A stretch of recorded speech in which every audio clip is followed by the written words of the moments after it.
बात है, गोपालपुर नाम का एक गांव था। उस गांव में एक भी टैक्सी नहीं थी।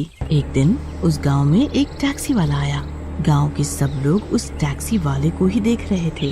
अरे देखो सब, अब हमारे गांव में भी टैक्सी आ गई। अब हमें कहीं जाना हो तो जा सकते हैं। अगले दिन से कुछ भी काम होता तो लोग उसी टैक्सी में जाकर बैठ जाते। एक दिन एक आदमी का आधा खाया हुआ शरीर इसी डमी के खेत में पड़ा हुआ था। गांव के लोग उस आदमी को देखने गए।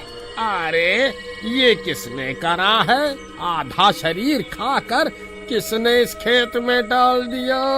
फिर रोज गांव से एक न एक आदमी गायब होने लगा।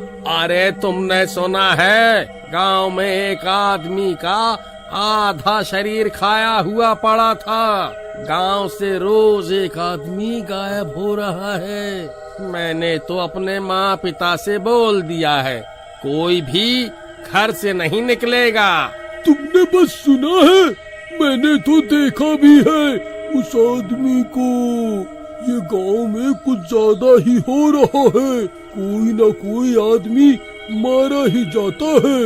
इतना बोल के दोनों वहाँ से अपने अपने घर चले जाते हैं। माँ, पिताजी, कहाँ हो सब? अरे क्या हुआ राजू, इतना चिल्ला क्यों रहा है?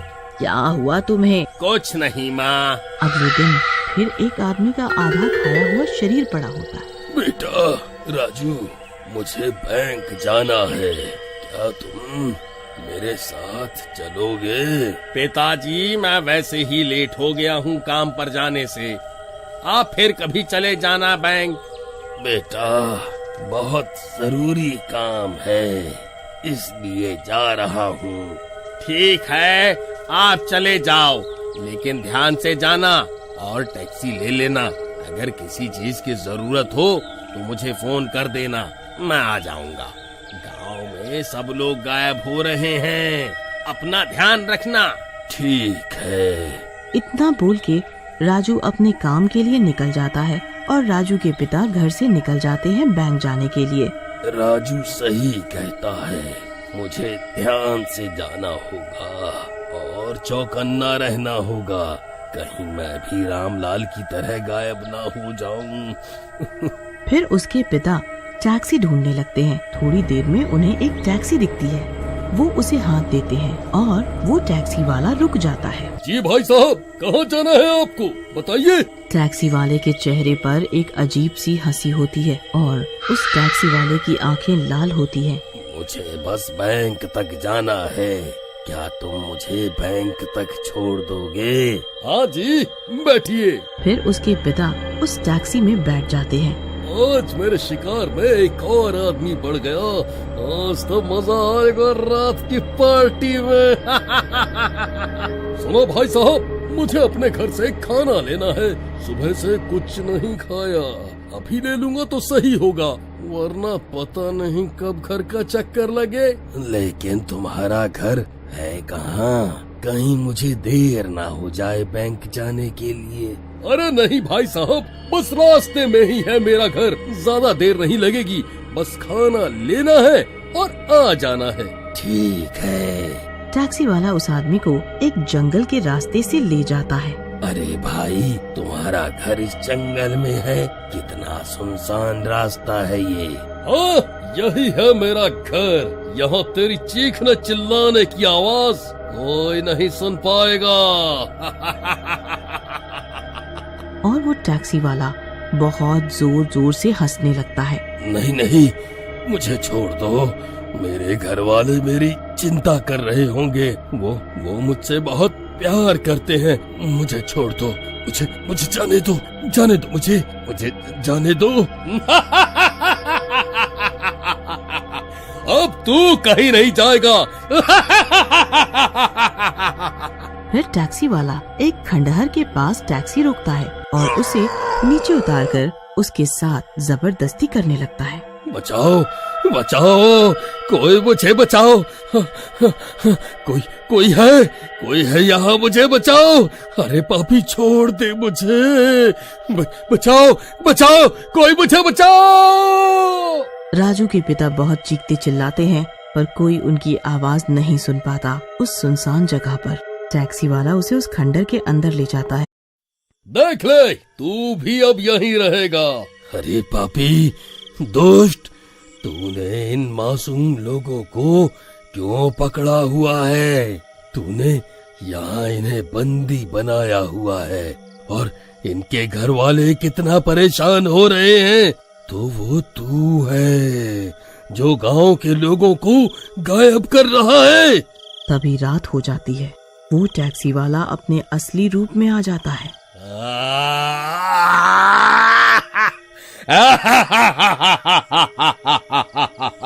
आखिर मेरा समय आ ही गया। मेरे शिकारी, मुझसे कोई नहीं बच सकेगा। हाँ, मैं ही हूँ जो गांव के आदमियों को गायब कर रहा था इतने समय से। यहाँ मैं तेरा भोजन करूंगा। उधर राजू रात की नौकरी से घर आता है। अरे पिताजी कहाँ हैं? आप और बैंक वालों ने क्या बोला? तभी राजू की माँ आती है। आ गया बेटा, ये ले पानी पी ले। अरे माँ, पिताजी कहाँ हैं? कब से आवाज लगा रहा हूँ। अरे बेटा, तेरे पिताजी तो अभी तक बैंक से नहीं लौटे हैं। मुझे तो लगा कि तू भी उन्हीं के साथ गया होगा। नहीं माँ, मैं तो नौकरी पर गया था। हे भगवान, मेरी हिम्मत मारी गई थी जो मैंने पिताजी को अकेले बैंक भेज दिया। इधर आधी रात को भूतों की टोली उस घर में अंदर आ जाती है।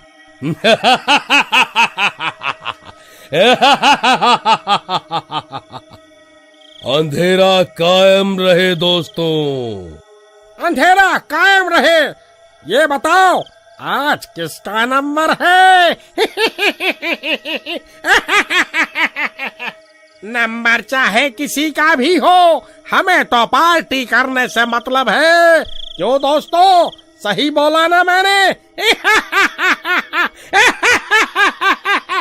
हाँ, सही बोला तुमने। चलो खेत में चलते हैं और एक आदमी को भी ले चलो, पार्टी करेंगे आज। फिर सारे भूत उन बंदियों में से एक आदमी को ले जाते हैं खेत में। अपने पापों से डरो तुम सब और जाने दो सबको। पहले हम तुझे मुक्त करेंगे इस दुनिया से। सारे भूत उस आदमी पर एक साथ हमला करते हैं और चांदनी रात में उस आदमी की कोई आवाज नहीं सुन पाता। भूत उसके शरीर को खा जाते हैं और अपनी पार्टी करते हैं। चलो आज खेतों में पानी डाल देता हूँ। जब वो खेत में जाता है तो उसे एक और आदमी का आधा खाया हुआ शरीर मिलता है। वो जोर जोर से आवाज लगाता है, अरे देखो, एक और आदमी का आधा खाया हुआ शरीर पड़ा है। गांव के लोग भाग के आते हैं और राजू भी। ये कुछ ज्यादा ही हो रहा है गांव के अंदर, पहले कभी ऐसा नहीं हुआ है। अगले दिन राजू एक आदमी के रूप में वहीं चौराहे पर आता है। थोड़ी देर में टैक्सी आती है। राजू उस टैक्सी वाले को देखता है तो उसे कुछ ठीक नहीं लगता। मुझे बैंक जाना है। टैक्सी वाला उसे बिठा लेता है और इसी बहाने उसे उसी खंडर की ओर ले जाता है। तब राजू अपने असली रूप में आ जाता है। तुमने मेरे साथ धोखा किया, अब तुम भी मारे जाओगे। पिताजी, आप? गांव के लोग भी राजू का पीछा करते करते उसी खंडहर में आ जाते हैं, अपना अपना हथियार लेकर, और उस टैक्सी वाले भूत को भी उसी खेत में ले जाते हैं। तुम भी आदमियों को इसी खेत में मार कर डालते थे, अब तुम भी इसी खेत में मरोगे।